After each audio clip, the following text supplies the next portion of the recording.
What's up, everybody? Welcome back to another Top 10 Tuesday here on Signal Ridge. Today we're going to be talking about my top 10 favorite games for the Nintendo 64.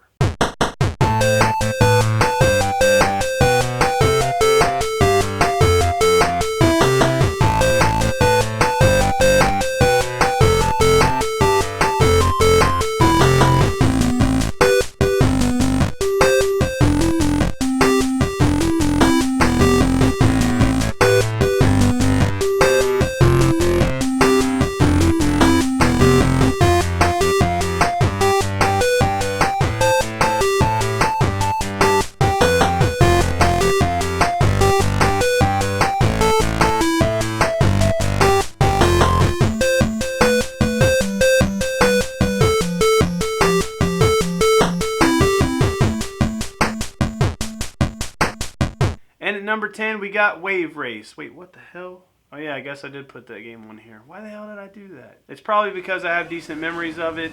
It was a launch title, or at least I remember it launching very close to when the N64 released. It's one of the first games I played at a friend's house, and it was fun. It was addicting, and it deserves a spot on this list. Number 9, another racing game, San Francisco Rush. I remember playing this game for the first time, and the only thing I really had to compare it to was Cruisin' World, which I didn't really care for. But one of the things I loved about this game was the wrecks and the shortcuts. Not many racing games at the time had access to shortcuts on the track. So that was pretty awesome and highly rewarding if you actually knew where the shortcuts were. Number 8, Duke Nukem 64. What can I say about this game? It was kind of crude. There was some adult humor, so as a kid I kind of found it pushing the boundaries just a bit. And it was fun. You had secrets, you had lots of guns. And if I had to pick a shooter back then to pass the time, this would be a pretty good bet. If not for number 7, Turok 2 Seeds of Evil. I remember the first Turok blew me away. The guns that you had, what was the cheat that I put in? All I know is if you got all the guns, it was awesome.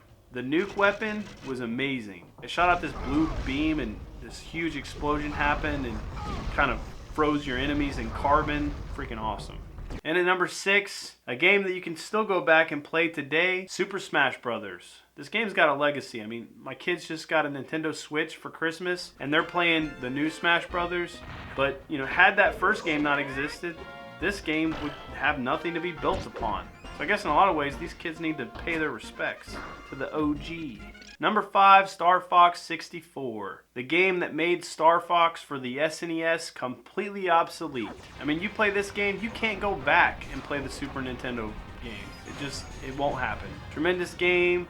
A lot of replay value because you can select the path that you take. And if you're looking for a combat flight game, I mean, this was it. This was probably the best, if not for another game on this list. Number 4, 007 GoldenEye. What to say about this game? Everybody knows it was going to be on here. You know, before LAN parties, all you had was this. And you had 4 players on a tiny, probably 25-inch CRT television. And, you know, you just went at it. The controls were weird at the time, but, I mean, I cannot tell you how many hours I wasted with friends playing this game. And I'm sure you guys out there have some fond memories of it, too. And that's not to say that the single player wasn't great either. It was awesome. All around great game. Number 3, Rogue Squadron. High replay value because you're rewarded for doing better on each stage that you pass. And some of the stages obviously are based on the films, which was awesome if you're a Star Wars fan. Number 2, Super Mario 64. Out of all the games on this list, this probably had the highest replay value. I remember the notorious rumors that if you got all the stars, you could actually venture to the top of the castle and meet Yoshi. But just hearing about it kind of made you want to achieve something greater. The whole game is just incredible and probably the best Mario game ever to be released. I don't know, Super Mario World was pretty good too. I don't know.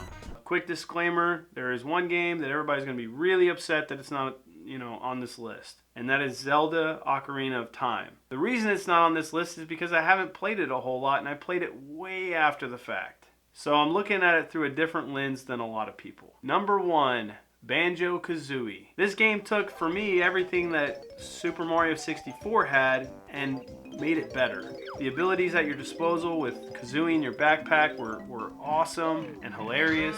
The game's just got so much charm and depth. If any of you out there played it, you know exactly what I'm talking about. And if you haven't played it, and you don't know what I'm talking about, fortunately for you, it's available on the Xbox Marketplace. And if you got kids, they'll love it.